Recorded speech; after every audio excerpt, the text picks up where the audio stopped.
రేపు ఢిల్లీ వెళ్లనున్నారు ముఖ్యమంత్రి రేవంత్ రెడ్డి. టూర్లో ఏఐసీసీ పెద్దలతో భేటీ కానున్నారు. ఈ మీటింగ్లో మంత్రివర్గ విస్తరణపై పార్టీ ముఖ్య నేతలతో మాట్లాడనున్నారు.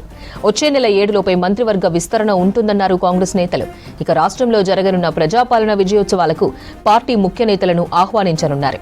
డిసెంబర్ 9న సెక్రటేరియట్లో జరిగే తెలంగాణ తల్లి విగ్రహ ఆవిష్కరణకు పార్టీ పెద్దలను పిలవనున్నారు CM Revanth. CM Delhi tour కు సంబంధించి మరిన్ని అప్డేట్స్ షరీఫ్ లైవ్ లో అందిస్తారు. షరీఫ్, సీఎం రేవంత్ ఢిల్లీ టూర్ వివరాలేంటి? రేవంత్ రెడ్డి రేపు ఢిల్లీకి వెళ్తారనేది ఖరారైనప్పటికీ షెడ్యూల్ ఏ అంశాలపైన ఢిల్లీ ఏఐసీసీ పెద్దలతో రేవంత్ రెడ్డి మాట్లాడబోతున్నారనేది మాత్రం ఇప్పటికీ అధికారికంగా సమాచారం అయితే లేదు. సో ఇప్పటికే దాదాపు కాంగ్రెస్ గవర్నమెంట్ వచ్చిన తర్వాత సంవత్సరం అయిపోతుంది.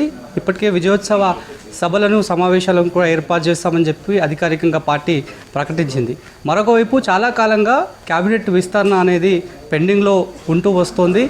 ఏఐసీసీ నేతలు బిజీ షెడ్యూల్ కావచ్చు, అదేవిధంగా ఆయా రాష్ట్రాల్లో వరుసగా వచ్చినటువంటి ఎన్నికలు, జమ్మూ కాశ్మీర్, హర్యానా, మొన్నటి మహారాష్ట్ర, జార్ఖండ్కి సంబంధించినటువంటి ఎన్నికల్లో ఏఐసీ అగ్రనేతలంతా కూడా బిజీ షెడ్యూల్లో ఉండే ఇప్పుడు అలాంటి హడావుడి ఎన్నికలకు సంబంధించిన వాతావరణం అటు కేంద్రంలోనూ అటు ఆయా రాష్ట్రాల్లోనూ కనిపిస్తలేదు. కాబట్టి బహుశా రేవంత్ రెడ్డి క్యాబినెట్ విస్తరణకు సంబంధించి కూడా ఏఐసీసీ పెద్దలతో మాట్లాడి ఒక డేట్ని ఫిక్స్ చేస్తారా అనేటువంటి ఒక ఊహాగానాలు అయితే రాజకీయంగా కనిపిస్తున్నాయి. సో దీనిపైన ఇటు క్యాబినెట్ ఎక్స్పాన్షన్తో పాటు రాష్ట్ర వ్యాప్తంగా కులగణన చాలా సక్సెస్ రేట్గా దూసుకుపోతుంది. నెక్స్ట్ కాంగ్రెస్ గవర్నమెంట్ కులగణన అంశం పైన ఒక కన్స్ట్రక్టివ్ రిపోర్ట్ సిద్ధం చేసిన తర్వాత నెక్స్ట్ ఏ రకంగా ముందుకు పోవాలి, ఈ అంశాలపైన కూడా సీఎం రేవంత్ రెడ్డి రేపటి ఢిల్లీ టూర్లో ఏఐసీసీ పెద్దలతో మాట్లాడే ఛాన్స్ ఉన్నట్లుగా కూడా తెలుస్తోంది. ఇటు క్యాబినెట్ ఎక్స్పాన్షనే కాదు, మరికొన్ని నామినేటెడ్ పోస్టులకు సంబంధించినటువంటి అంశం కూడా చాలా రోజుల నుంచి పెండింగ్లో ఉంది. మొన్నటి గాంధీ భవన్లో జరిగినటువంటి సమావేశంలో కూడా మంత్రి పొంగులేటి శ్రీనివాసరెడ్డి కూడా క్యాబినెట్ పోస్టులకు నామినేటెడ్ పోస్టులకు సంబంధించి ఒక సబ్మిషన్ని పీసీసీ ముందు ఉంచారు. పీసీసీ కూడా సానుకూలంగా స్పందించి సీఎం రేవంత్ రెడ్డి దృష్టికి తీసుకువెళ్తాననేటువంటి అంశం చెప్పారు. సో ఇవన్నీ కూడా సైమల్టేనియస్గా జరుగుతున్నాయి. ఢిల్లీకి రేపు సీఎం పోతున్నారు. అంతకంటే ముందు కొన్ని సబ్మిషన్స్ మంత్రులకు కూడా ప్రభుత్వం ముందు ఉంచాలనేటువంటి విషయాన్ని పీసీసీ దృష్టికి తీసుకొచ్చారు. సో అలాంటి అంశాలపైనే ఢిల్లీ టూర్ సీఎంకి సంబంధించి రేపటిది కాస్త ఆసక్తిగా మారిందని చెప్పాలి. ఆ తర్వాత విజయోత్సవాలు జరుపుతామని చెప్పి ఇప్పటికే కాంగ్రెస్ ప్రభుత్వం చెప్పింది. క్యాబినెట్ విస్తరణ కూడా పలానా వచ్చే నెలలో ఉంటుందనేటువంటి ఊహాగానాలు ఉన్నాయనేటువంటి చర్చను కూడా ఆయా ఆశాభావులంతా కూడా వ్యక్తం చేసినటువంటి పరిస్థితిలోనే సో నెక్స్ట్ రేపు ఏముండబోతుంది, ఢిల్లీకి సీఎం రేవంత్ రెడ్డి వెళ్ళిన తర్వాత ఏఐసీసీ పెద్దలతో మాట్లాడిన తర్వాత ఏం బ్రీఫ్ చేయబోతున్నటువంటి ఒక ఇంట్రెస్టింగ్ చర్చన అయితే పొలిటికల్ సర్క్యూట్లో నడుస్తుంది. మరొక అంశం, విజయోత్సవ సభలు జరుపుతున్నారు. అక్కడక్కడ భారీ సభలను ఏర్పాటు చేశారు. మొన్న వరంగల్లో కూడా ఒక సభను ఏర్పాటు చేశారు. ఇంకా ప్రతిష్టాత్మకంగా తీసుకున్నటువంటి తెలంగాణ తల్లి విగ్రహ ఆవిష్కరణకి కూడా ఏఐసీసీ పెద్దల నుంచి పిలవాలనేటువంటి ఒక ఇన్విటేషన్ ఇవ్వడానికి కూడా రేవంత్ రెడ్డి ఆ ఇన్విటేషన్ని కూడా సమర్పిస్తారనేటువంటి ఒక చర్చ కూడా జరుగుతుంది. కానీ రేపు సీఎం రేవంత్ రెడ్డి ఢిల్లీకి వెళ్తారనేది కన్ఫామ్ అయినప్పటికీ కూడా ఏ అంశాలపైన ఢిల్లీ పెద్దలతో సీఎం రేవంత్ రెడ్డి మాట్లాడబోతున్నారనేటువంటి అంశం మాత్రం ఇప్పుడైతే స్పష్టత లేదు. ప్రస్తుతం మనకు అందుతున్నటువంటి సమాచారం ప్రకారం మాత్రం పొలిటికల్ సర్క్యూట్లో జరుగుతున్నటువంటి ప్రచారం మాత్రం ఖచ్చితంగా ఏడాది గడిచిపోయింది కాబట్టి ఎక్స్పాన్షన్ అనేది ఉండే అవకాశం ఉంటుంది. ఎందుకంటే సంవత్సరం అయింది, 6 బెర్తులు ఖాళీగా ఉన్నాయి, ఆశావాళ్ళు కూడా ఉన్నారు, వెయిట్ చేస్తున్నారు కాబట్టి సో ఇలాంటి తరుణంలోనే ఆ యాంగిల్లో చర్చ ఉంటుంది అనేటువంటి ఒక చర్చనైతే జరుగుతోంది.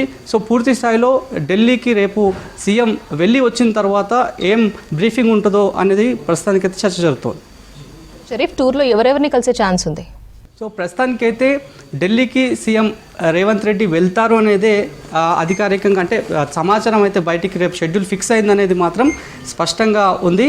సో ఏఐసీసీ నేతలతో ఇటు రాహుల్ గాంధీ కావచ్చు, ఖర్గే కావచ్చు, సంబంధించినటువంటి అగ్రనేతలు ఢిల్లీ అధినాయకత్వంలో ఉన్నారో వాళ్ళని కలిసే ఛాన్సెస్ కూడా ఉన్నాయి. సో రేపు షెడ్యూల్ అయితే బయటికి వచ్చే అవకాశం ఉంది. ఏ సమయంలో రేవంత్ రెడ్డి ఎవరిని కలవబోతున్నారనేటువంటి అంశం పైన కావచ్చు, ఏ విషయాలపైన మాట్లాడబోతున్నారనేటువంటి విషయాలపైన కావచ్చు. సో రేపు ఒక క్లారిటీ వచ్చే అవకాశం అయితే ఉంది.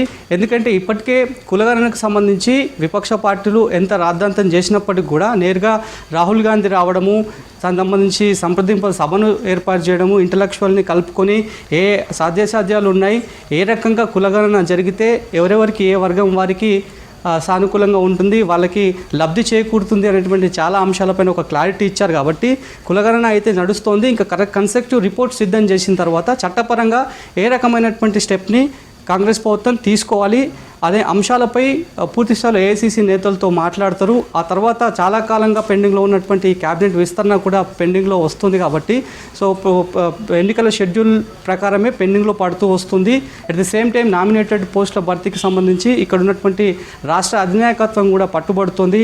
వచ్చేటువంటి ఎన్నికలు దృష్టిలో పెట్టుకొని లోకల్ బాడీ ఎన్నికలు సమీపిస్తున్నాయి. అట్ ది సేమ్ టైం ఎమ్మెల్సీకి సంబంధించినటువంటి ఎన్నికలు సమీపిస్తున్నాయి. ప్రతి కార్యకర్త కష్టపడాలనుకుంటే ఉన్నటువంటి నేతకి తాను ఆదరించేటువంటి నేతకి ఏదైనా ఒక పోస్ట్ వస్తే గ్రౌండ్ లెవెల్లో ఉన్నటువంటి ప్రతి ఒక్క కార్యకర్త కూడా అంతే ఉత్సాహంతో పనిచేస్తారు. కాబట్టి వాటన్నింటినీ పార్టీ దృష్టిలో పెట్టుకోవాలి, దాంతోపాటు ప్రభుత్వ పెద్దలు కూడా దృష్టిలో పెట్టుకోవాలనేటువంటి ఒక అభిప్రాయాన్ని కూడా ప్రతి ఒక్కరు వ్యక్తం చేస్తున్నటువంటి పరిస్థితిలోనే సంవత్సరం కంప్లీట్ అయిపోయింది. ఇప్పుడు ఎన్నికల హడావుడి కూడా ఎక్కడ కూడా కనిపిస్తలేదు. బహుశా క్యాబినెట్ విస్తరణకు సంబంధించి ఒక క్లియర్ డేట్ అనేది బయటకు వస్తుంది అనేటువంటి ఒక పొలిటికల్ చర్చ కూడా జరుగుతుంది. చాలా సందర్భాల్లో పలువురు కాంగ్రెస్ పార్టీకి సంబంధించి రాష్ట్ర అధినాయకత్వం మాట్లాడుతూ కూడా పలానా డేట్లో క్యాబినెట్ విస్తరణ ఉంటుంది అనేటువంటి విషయాన్ని తరచూ చెప్తూ వస్తున్నప్పటికీ కూడా ఏఐసీసీ నేతల దగ్గర నుంచి గ్రీన్ సిగ్నల్ రాకపోవడము, బిజీ షెడ్యూల్ ఉండడము, ఇందాక చెప్పిన దాని ప్రకారం 4 రాష్ట్రాల్లో వరుసగా ఎన్నికలు ఉండడము, ఎన్నికల కోడ్ ఉండడము, ఇవన్నీ కూడా జరుగుతూ వస్తుంది. కంటిన్యూగా పోస్ట్పోన్ చేసుకుంటూ వస్తున్నారు. కాబట్టి రేపటి ఢిల్లీ టూర్ తర్వాత మాత్రం ఒక క్యాబినెట్ విస్తరణకు సంబంధించి, రాష్ట్రంలో ఉన్నటువంటి కులగణనకు సంబంధించి, అదేవిధంగా సంబంధించిన నామినేటెడ్ పోస్టులకు సంబంధించి పూర్తి ఒక క్లారిటీ వచ్చే ఛాన్సెస్ ఉంటాయనేది మాత్రం చాలామంది అయితే అభిప్రాయం వ్యక్తం చేస్తున్నారు.